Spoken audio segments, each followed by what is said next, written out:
The Hematology Analyzer didn't malfunction. It didn't issue a standard error code or a maintenance alert. It simply seized. The internal centrifuge, spinning at 3,000 revolutions per minute, engaged a hard mechanical brake that sounded less like a machine stopping and more like a bone snapping. The silence that followed was immediate and absolute. On the digital display, where a white blood cell count should have appeared, a single red dialog box pulsed. Biocontainment Level 4. Federal Override Active. The specialist stood frozen, a vial of control solution halfway to the rack. This wasn't a medical notification. This was a containment protocol usually reserved for weaponized anthrax or hemorrhagic fevers, neither of which appeared in a suburban ER on a Tuesday night. Before he could reach for the landline to call the supervisor, the magnetic locks on the laboratory doors engaged with a heavy, resonant thud. The air handlers cut out. The room was sealed. Then, the silence of the lab was broken by the rhythmic, heavy impact of tactical boots moving rapidly down the tiled hallway. To understand the lockdown, we have to look at the geometry of the intake that occurred 20 minutes prior. The patient had been wheeled in through the ambulance bay, tagged as a John Doe, presenting with the classic clinical architecture of an opioid overdose. His respiration was depressed to 4 breaths per minute, his skin was cool and cyanotic, and his pupils were constricted to pinpoints. The attending physician saw a narcotic suppression event and ordered the standard protocol, naloxone and a toxicology screen.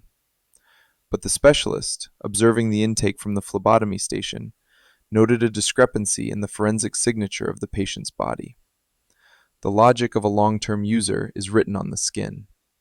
There is scarring, there is tissue collapse, there is the chaotic map of previous injections. This patient's arms were pristine. The vascular structure was perfect, the skin tension high. The geometry of the veins suggested an athlete or a soldier, not a habitual user. When the specialist applied the tourniquet, the veins didn't roll or collapse. They surged against the restriction with a hydraulic pressure that seemed inconsistent with the patient's failing heart rate. The draw itself provided the second data point that the system ignored. When the needle breached the median cubital vein, the fluid didn't flow like organic whole blood. It moved with zero resistance, filling the vacuum tube in a fraction of a second. It lacked the surface tension of biological material. It was too bright, a crimson so oxygenated it looked artificial, and it settled in the tube without the immediate microclotting usually seen in trauma patients. The specialist held the tube up to the light. It didn't look like tissue. It looked like manufacturing. He labeled it Tray 4, B109, marking it for a dehydration panel, treating the physical anomaly as a hydration marker rather than a structural impossibility. He walked the sample to the analyzer, the plastic vial clicking against the metal rack. The lab was quiet, the hum of the refrigerators the only baseline. He loaded B109 into the carousel. The machine accepted the sample, the robotic arm piercing the rubber cap with precise indifference. The aspiration cycle began. The machine drew the fluid up into its internal capillaries to count the cells, measure the hemoglobin, and calculate the hematocrit. For 6 seconds, the machine operated within normal parameters. Then, the internal optics hit a wall. The laser refractometer, designed to bounce light off red blood cells to determine their size and density, received a signal it couldn't interpret. The light didn't scatter. It passed through the cells as if they were glass. The density reading spiked to impossible levels. The machine's logic board interpreted this not as a sample error, but as a critical biological threat.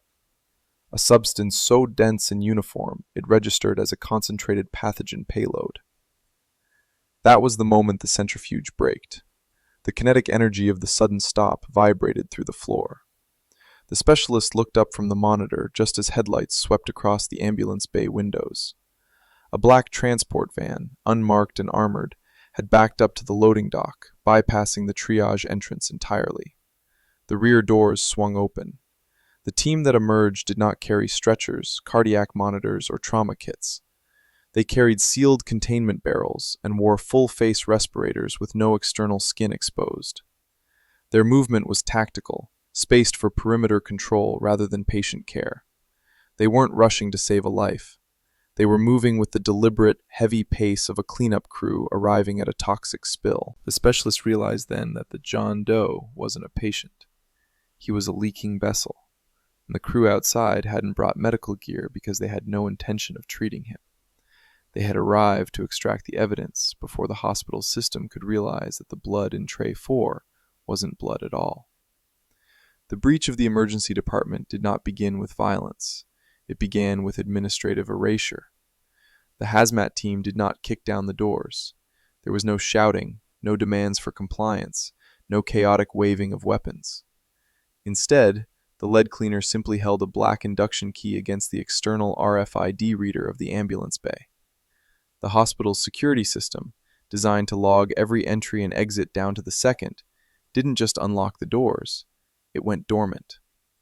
The status lights on the security panel at the triage desk turned from a vigilant green to a dead, unlit gray. The electronic brain of the building had been lobotomized to allow this entry to happen off the record.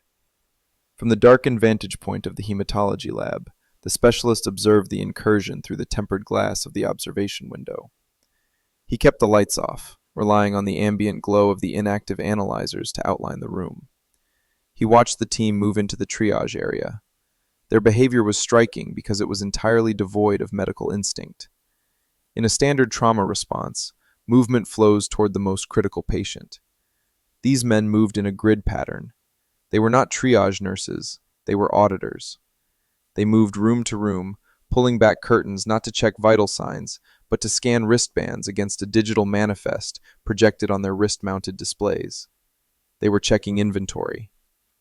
The lead cleaner, a figure obscured by a positive pressure respirator and heavy synthetic shielding, stopped at the central nursing station. The hospital administrator, a man whose authority usually went unquestioned within these walls, stepped out to intercept him.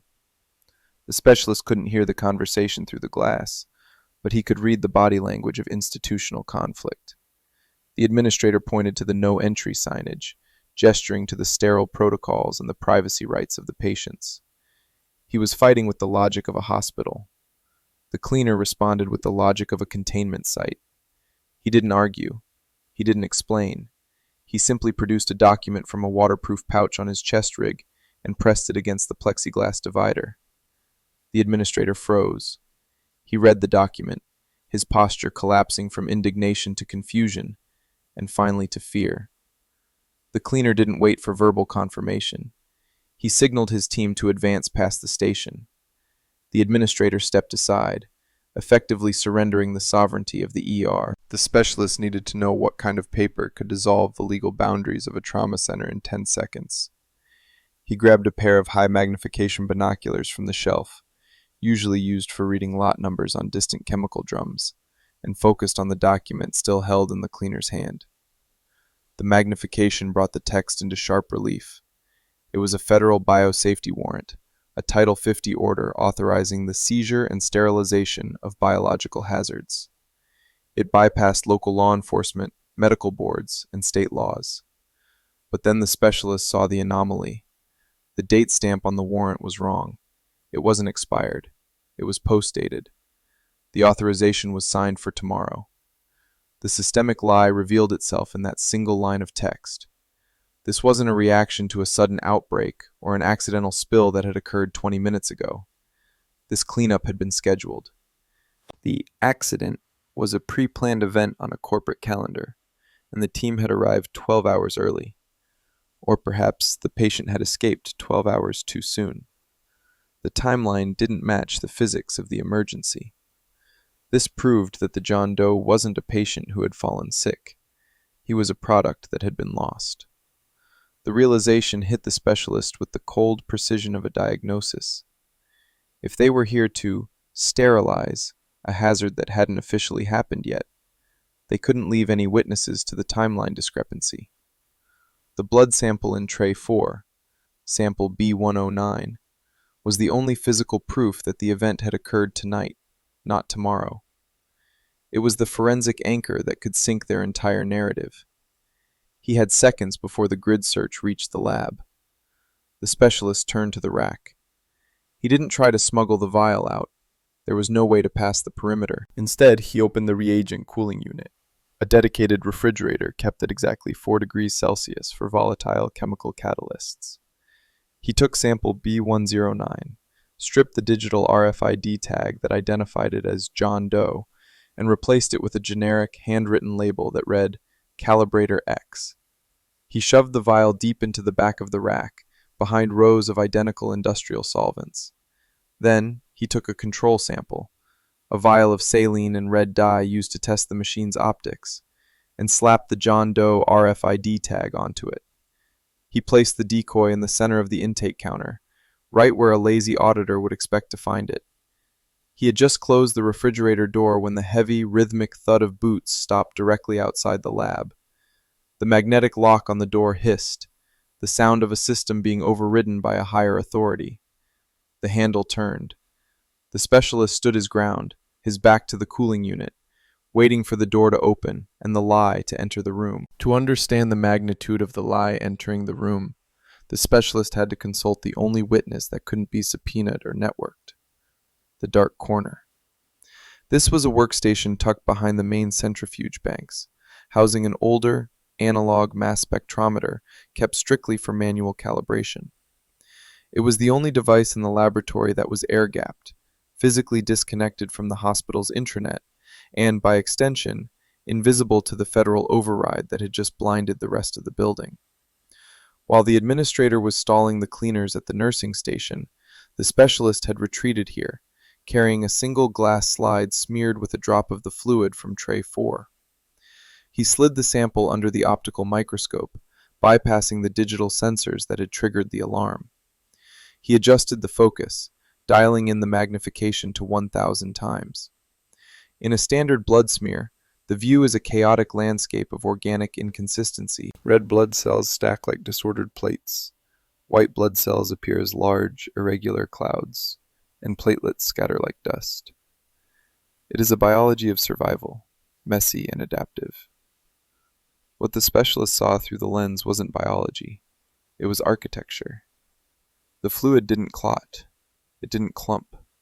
Instead, it aligned. The red blood cells weren't cells at all. They were synthetic microcapsules, perfect spheres with absolutely zero variance in diameter. They tessellated into a flawless crystalline lattice structure, maximizing surface area with a geometric precision that nature abhors.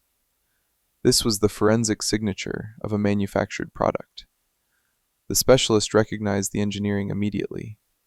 These were perfluorocarbon emulsions, synthetic oxygen carriers designed to outperform human hemoglobin by a factor of 3. The technical truth sitting on the slide was worth billions. This wasn't a narcotic overdose. It was a failed field test of a proprietary technology. The patient outside wasn't a junkie. He was a prototype. The fluid in his veins was designed to dissolve oxygen and carbon dioxide at rates that would allow a human to sprint at high altitude without breathing, or survive massive trauma without going into hemorrhagic shock. But the specialist also saw the flaw in the design. The spheres were too rigid. They didn't deform to squeeze through the smallest capillaries, which explained the patient's hypoxia. The blood was delivering oxygen to the major arteries, but starving the microvascular system. The patient was suffocating because his blood was too efficient to let go of the oxygen it carried. The specialist moved to the next phase of the audit, the thermal stress test. He placed the slide on a heating block set to 40 degrees Celsius, a fever state. Organic proteins denature under heat. They unravel and cook. When the heat hit the synthetic smear, the fluid didn't break down. It absorbed the energy. The lattice structure tightened, pulling heat out of the glass. It was a thermodynamic impossibility for organic matter. The fluid was acting as a coolant. This confirmed the specific application. This wasn't just medical support fluid. It was performance enhancement for high-output combat machinery, biological or otherwise. He injected a microsample into the mass spectrometer's intake. The machine, deaf to the silent alarm screaming on the other screens, hummed with a mechanical honesty. It vaporized the sample and sorted the ions by mass. The needle on the graph plotter began to scratch out the chemical composition. It drew a series of sharp, jagged peaks that corresponded to fluorinated carbon chains, emulsifiers, and a proprietary bonding agent that didn't appear in any civilian medical database. The printer spooled out the final analysis. The chemical signature didn't match a pathogen. It matched a patent. The database reference code printed at the bottom of the page. US-DEF-9904. High Altitude Combat Physiology / Kinetic Oxygen Transfer System. The narrative of the night collapsed into clarity. The Hazmat team wasn't here to contain a virus that could kill the city. They were here to retrieve a stolen patent that could change the face of modern warfare. The Biocontainment Level 4 warning was a cover story designed to clear the room so a corporation could recover its assets. The John Doe was simply a container that had breached its warranty. The specialist ripped the printout from the machine and folded it into his pocket. He had the technical truth in his hand now. The systemic anomaly was documented. But documentation requires a reader, and right now, the only people reading the room were the ones trying to erase it. The silence of the lab was shattered by a sharp pneumatic hiss. The magnetic seal on the main door, which had been holding the cleaners at bay, finally succumbed to the override key. The lock disengaged with a metallic clack that echoed off the stainless steel counters. The door swung inward, pushing a wave of sterile hallway air into the room. The specialist turned from the dark corner, stepping out of the shadows just as the lead cleaner crossed the threshold, his respirator amplifying the sound of his breathing into a mechanical threat. The audit was over. The interrogation was about to begin. The cleaner entered the laboratory with the heavy hydraulic grace of a man wearing 50 pounds of ceramic plating and filtered ventilation. He didn't scan the room with his eyes. He scanned it with the sweeping motion of his helmet, a slow, mechanized turn that took in the centrifuge banks, the cooling units, and finally, the specialist standing by the counter. The conversation that followed was not an emotional confrontation. It was a duel of technical jargon, a collision between two different operating systems trying to overwrite one another. "Step away from the sample intake," the cleaner said. His voice was digitized, stripped of any human cadence by the modulator in his jawpiece, emerging as a flat, synthesized command. "We are securing a level 4 hemorrhagic pathogen. All biological material in this sector is now federal property for sterilization." The specialist didn't move. He rested one hand on the counter, inches from the decoy vial labeled John Doe, and used the other to gesture at the ceiling vents. "If this were a level 4 event," the specialist replied, his voice calm, "you would have cut the HVAC intake from the roof before you breached the door. You didn't. The air is still cycling. That means you know the agent isn't airborne. You aren't here for a pathogen. You're here for a spill." The cleaner stopped. The logic of the statement hit the armor like a physical blow. In the world of biosafety, procedure is physics. You cannot lie about airflow. The cleaner adjusted his stance, shifting his weight forward, a subtle threat display calculated to induce compliance through proximity. "The agent is volatile," the cleaner stated, pivoting to a new variable. "It degrades outside of the host. We are here to prevent a secondary contamination event. Hand over the waste canister from the analyzer and the primary sample." "It doesn't degrade," the specialist corrected, locking eyes with the black glass of the cleaner's visor. "It crystallizes. I ran the thermal stress test. Organic matter denatures at 40 degrees. Your sample absorbed the heat. That's not biology. That's thermodynamics. You aren't looking for a virus, and you aren't looking for a patient. You're looking for a proprietary fluorocarbon emulsion that walked out of a defense lab." The silence that filled the room was heavy, pressurized. The specialist had spoken the technical truth, naming the ghost in the machine. He had stripped away the medical cover story and exposed the industrial espionage underneath. The cleaner didn't recoil. He didn't panic. He simply stopped pretending.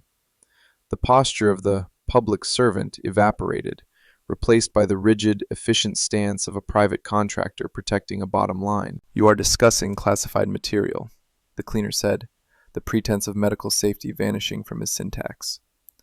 "Possession of the data is a federal crime. Possession of the asset is theft. You are now an accessory to a national security breach. It's not a breach if it's admitted to a public hospital, the specialist countered, leaning back against the counter, blocking the line of sight to the reagent fridge where the real sample sat frozen. It's a medical record, and right now, the geometry of this room puts me in charge of the chain of custody. You have a warrant for tomorrow. I have a patient for today. The cleaner took a step forward, closing the distance to striking range. The interrogation of logic had failed. The negotiation of force was about to begin. The specialist tensed, calculating the distance to the heavy glass reagent bottle on the shelf behind him. A crude weapon, but the only variable he had left. The cleaner reached for the sidearm holstered on his chest rig, a movement that wasn't aggressive, just inevitable. The warrant is a formality, the cleaner said, his digitized voice dropping an octave. The asset is... Static erupted from the cleaner's shoulder radio, cutting the threat in half. It wasn't a command, it was a frantic, breathless report from one of the sweep teams in the hallway. Unit 1 to lead, the voice crackled, distorted by panic. The bay is empty. The vessel is gone. Repeat, the vessel is gone. The cleaner froze. The systemic anomaly had just shifted. The evidence wasn't in the lab anymore. It was loose in the building. The specialist watched the cleaner's helmet snap toward the door. The interrogation was over. The hunt had begun. The radio static broke the stalemate in the lab, not with a command, but with a failure of containment. The moment the cleaner heard, "The vessel is gone," the geometry of the room shifted. The threat display evaporated, replaced by the chaotic urgency of a retrieval mission gone wrong. He didn't offer a parting threat or a final warning. He simply turned his back on the specialist, prioritizing the asset over the witness. He barked a code into his comms. Containment pattern Delta, and the team in the hallway fractured. The disciplined grid search collapsed. They stopped checking wristbands and started kicking open doors. This was the breakdown of the medical facade. They were no longer pretending to be doctors conducting a safety audit. They were retrieval units hunting a fugitive product. The specialist used this friction. He didn't run.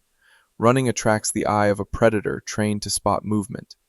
He waited for the heavy swing of the lab door to settle, then moved with the purposeful stride of a technician on a maintenance loop. He slipped through the service door behind the hematology rack, entering the chase, a narrow, unfinished corridor of piping and conduit that ran parallel to the main ER spine. He knew the building's anatomy better than the invaders did. They were navigating a floor plan. He was navigating a system.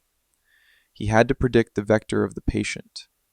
Where does a confused, hypoxic man go when his own biology is turning against him? He doesn't seek help. The instinct of the dying animal is to seek darkness and cold. The specialist tracked the logic of the injury. The patient was suffering from a paradoxical hypoxia, drowning in oxygen he couldn't process. His brain would be misfiring, seeking a place to hide from the noise and the light of the trauma bay. He would head for the imaging wing. It was the deepest part of the foundation, shielded by feet of lead and concrete, the quietest place in the geometric center of the hospital. The specialist emerged from the service chase near the MRI suite. The hallway here was dim, the air cooler. The warning lights above the suite door were steady. The magnet was active, a 3 Tesla field that never sleeps. He found the vessel, collapsed in the control anteroom, slumped against the heavy, copper-shielded door that led to the magnet room. The patient wasn't unconscious. He was vibrating. This wasn't the rhythmic shaking of a grand mal seizure. It was a high-frequency tremor, a magnetic interaction. The specialist knelt, checking the pulse.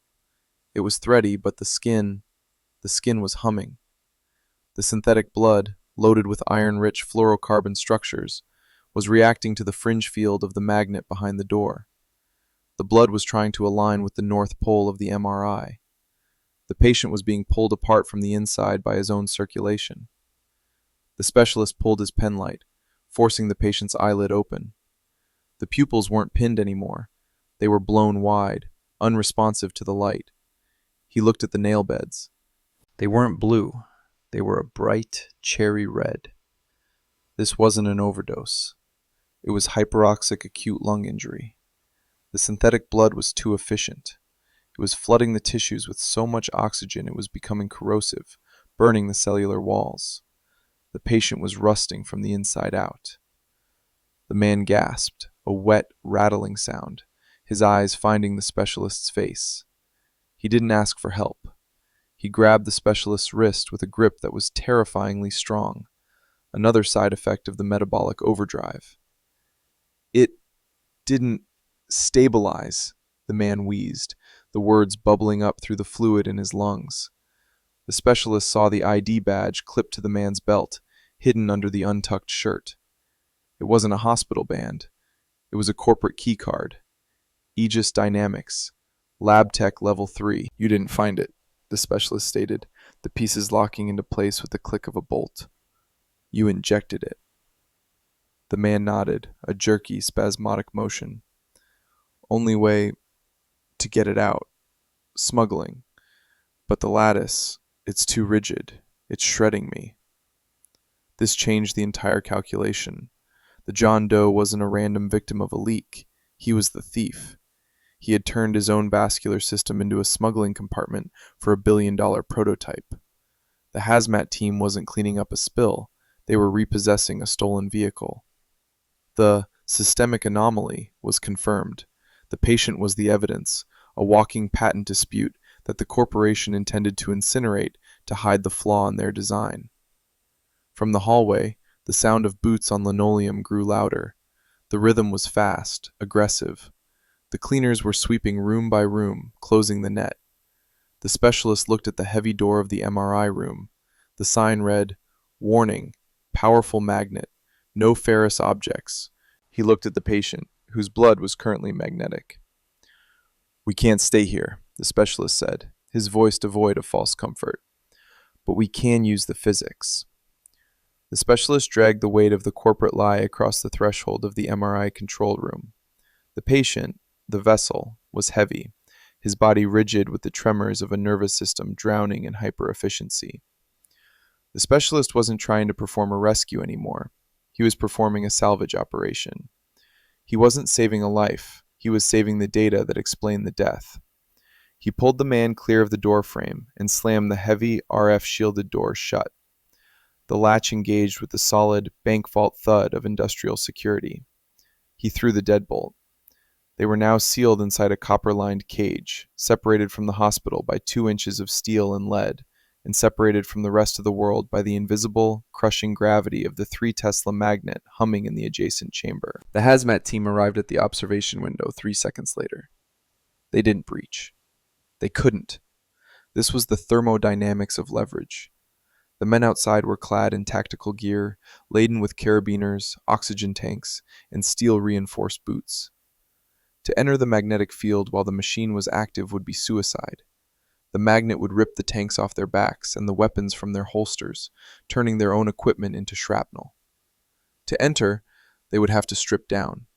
They would have to remove the respirators and the suits. And if they did that, they would be exposing their own skin to the air they claimed was filled with a level 4 pathogen. They were trapped by their own cover story.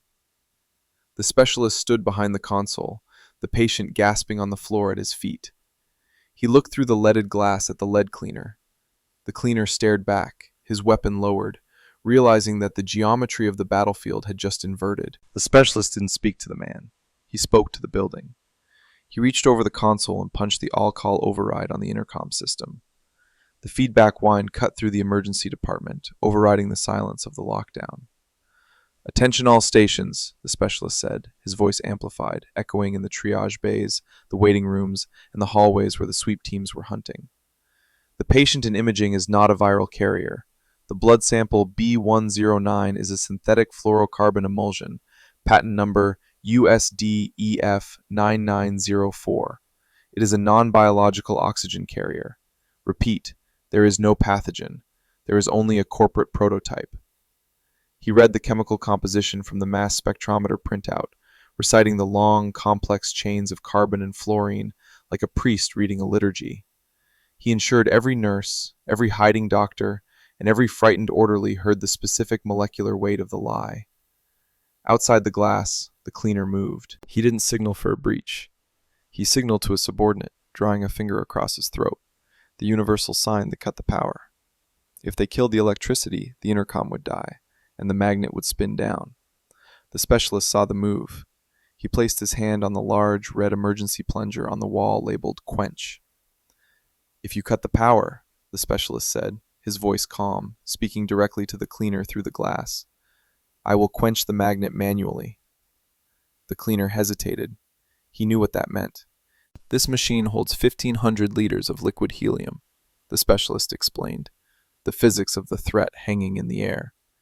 "If I quench it, that helium boils off instantly. It expands 700 times its volume in a fraction of a second. The pressure wave will blow the viewing glass into the hallway.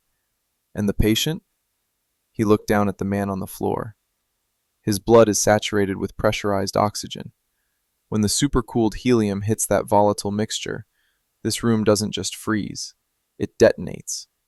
I have turned this suite into a thermobaric bomb, and the only thing keeping the pin in is the truth." The standoff crystallized. This wasn't a hostage situation, it was a physics problem.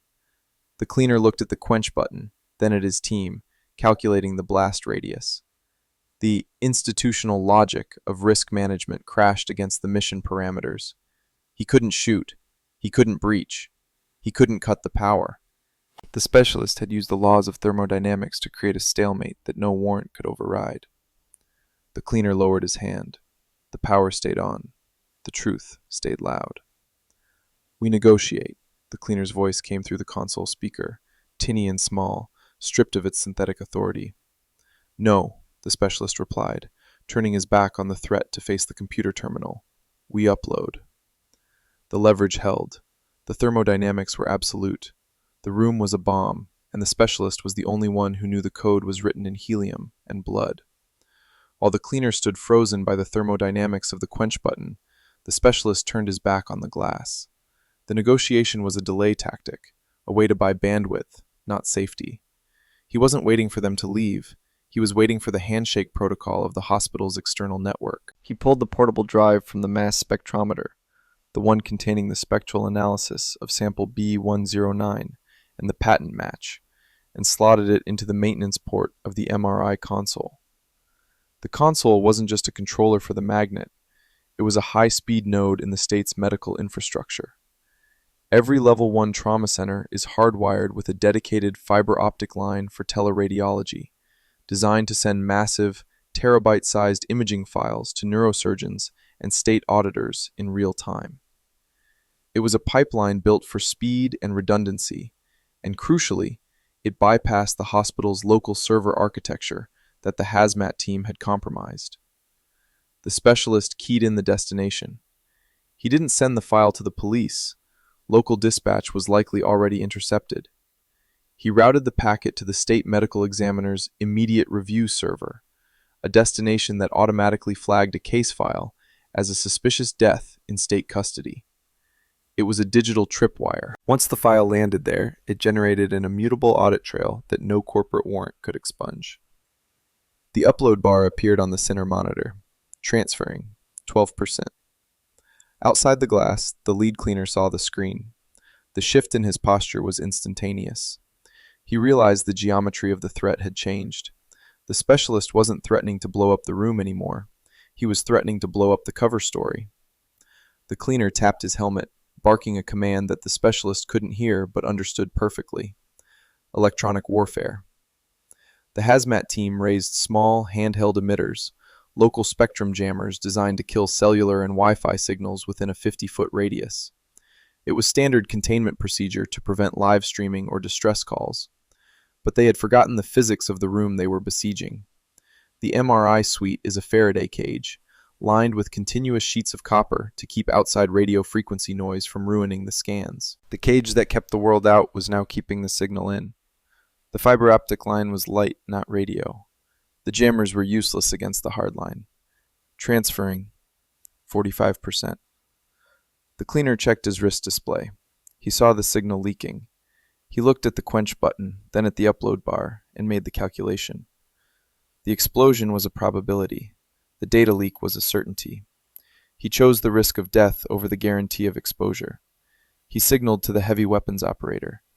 They weren't going to wait for a key. They were bringing up the hydraulic ram.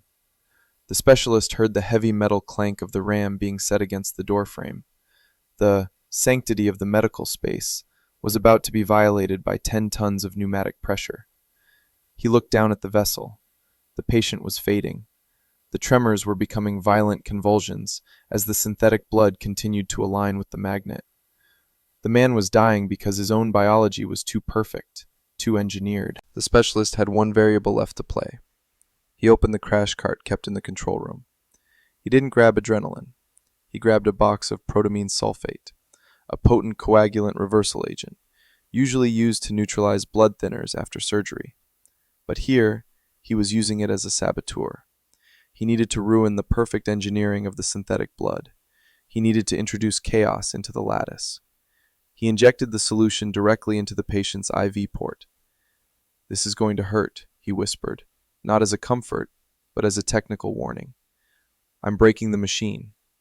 The effect was immediate.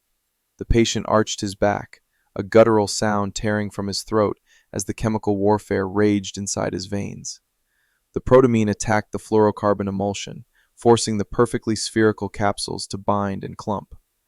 The flow stopped being frictionless. The tremors slowed, not because the patient was better, but because the blood was becoming sludge. It was a brutal, crude intervention, trading oxygen efficiency for survival friction. Transferring 78%. The hydraulic ram fired. Thoom! The heavy lead-lined door buckled inward. The steel frame screamed, the sound of structural integrity failing under focused violence. The lock held, but the hinges were shearing. Dust rained down from the acoustic tiles. The hazmat team was committed. They were breaching a bomb shelter with a battering ram. Transferring 89%. The specialist didn't look at the door. He kept his eyes on the progress bar, his hand hovering over the keyboard, ready to execute the final command. The cleaner was shouting now, his voice audible even through the glass, stripped of its digital calm. He was screaming for the team to clear the corners, preparing for a dynamic entry that would likely end with a bullet in the server tower. Transferring 94%. The ram fired again. Crack! The bottom hinge snapped. The door hung crookedly, a gap of light appearing at the edge. The illusion of safety was gone. The clean, sterile world of the hospital had been fully replaced by the raw physics of a raid. Transferring 99%. The specialist looked at the cleaner one last time. He didn't smile. He simply pointed at the screen. The glass of the observation window shattered inward, not from the ram, but from the stock of a rifle clearing the visual line. The upload hit 100%. The file was sent. The bell had been rung, and it could not be unrung. The door finally surrendered to the physics of the ram. It didn't swing open. It was dislocated from the frame, the steel hinges shearing with a sound like a gunshot that echoed inside the copper shielding.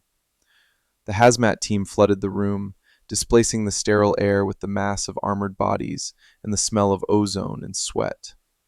The specialist didn't offer resistance.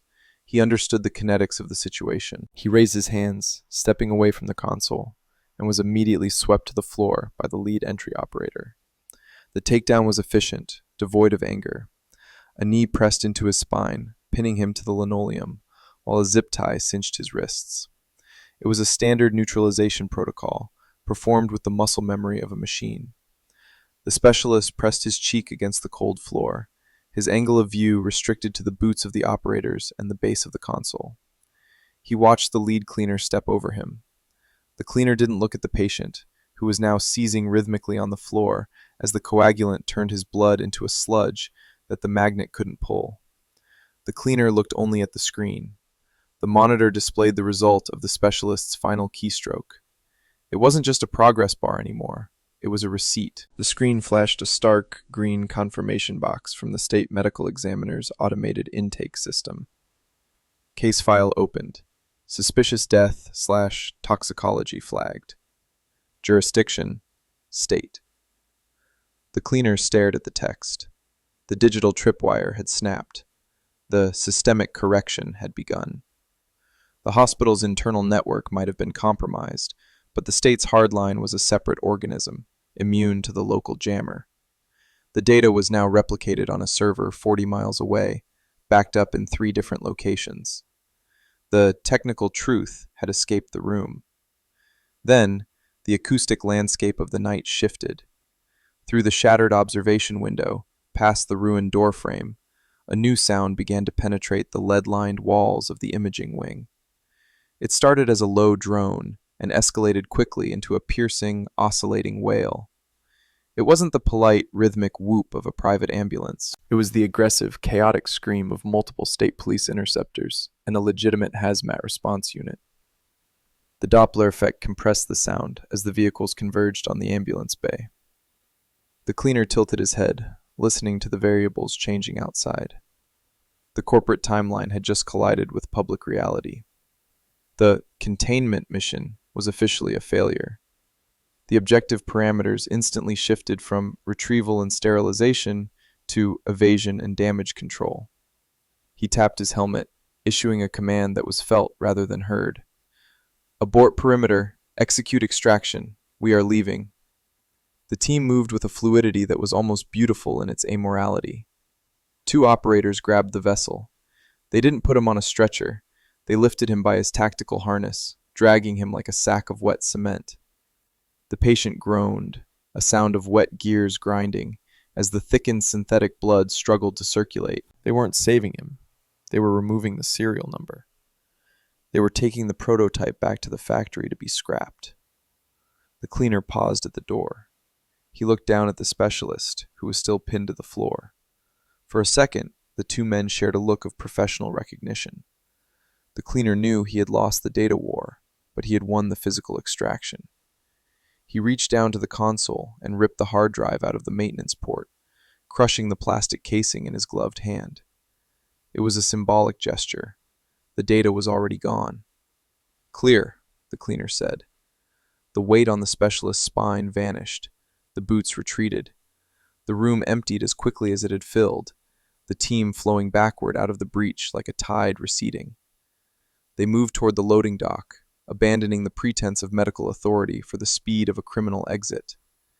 They would be gone 60 seconds before the state police breached the perimeter. The specialist rolled onto his back, staring up at the acoustic tiles. The room was wrecked. The door was off its hinges. The patient was gone. But on the screen above him, the green confirmation box was still glowing, steady and unblinking. The vessel had been lost, stolen back by the system that created him. But the signature remained. The forensic footprint was indelible. The specialist lay alone in the silence of the magnetic field, listening to the approaching sirens, knowing that while the corporation had recovered the body, they had failed to kill the truth. Technical justice had been served, not by a gun, but by a fiber optic cable. The aftermath of a level 4 breach isn't a rescue operation. It's a litigation strategy.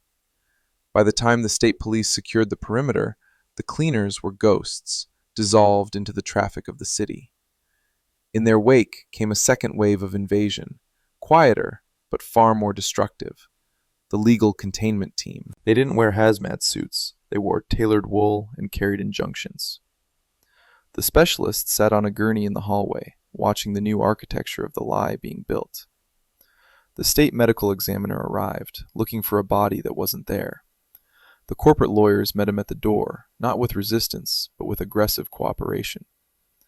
They spun a narrative of rogue employee theft and industrial espionage. The John Doe wasn't a victim of a corporate experiment. He was a troubled lab technician who had stolen a dangerous chemical and overdosed on it. The Hazmat team wasn't a hit squad. They were a private security contractor responding to a theft in progress. The destruction of the MRI suite was labeled collateral damage during a critical containment procedure. It was a perfect hermetic seal. They admitted to the theft to hide the murder. They admitted to the chemical to hide the biology.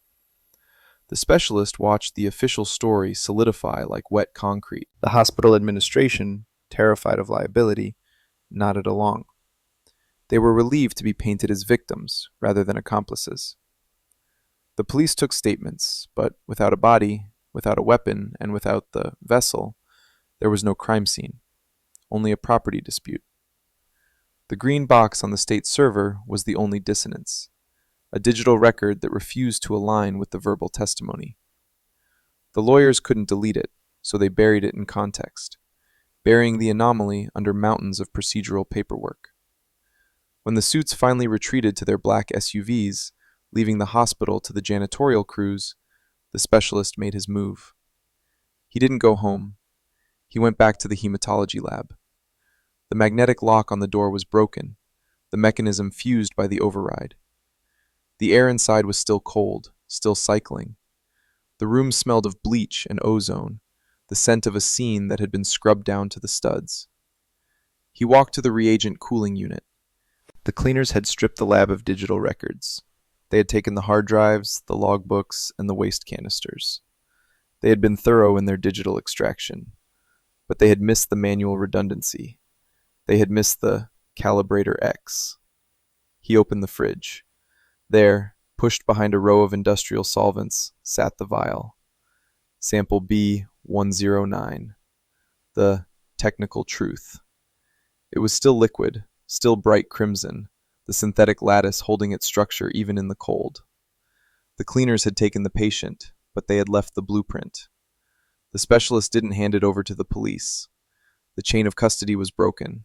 The evidence would be inadmissible, dismissed as contaminated by the defense. Instead, he took a permanent marker and crossed out the fake label, writing a new date: indefinite storage. He placed the vial into the deep freeze, the ultra-low temperature unit usually reserved for long-term tissue banking. At minus 80 degrees Celsius, the fluorocarbon emulsion would stop moving. It would enter suspended animation, waiting for the technology to catch up to the crime. The corporation thought they had scrubbed the timeline. They thought they had balanced the equation, but they had left a remainder. The system didn't break that night. It worked exactly as designed to protect the asset. But the math of the blood couldn't be silenced. It could only be frozen, waiting for a future audit where the variables might finally favor the truth.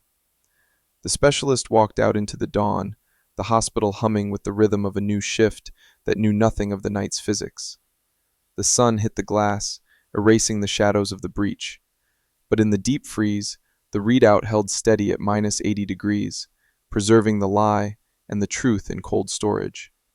The data is always there, if you know how to read the geometry of the wound. Subscribe to analyze the next case file.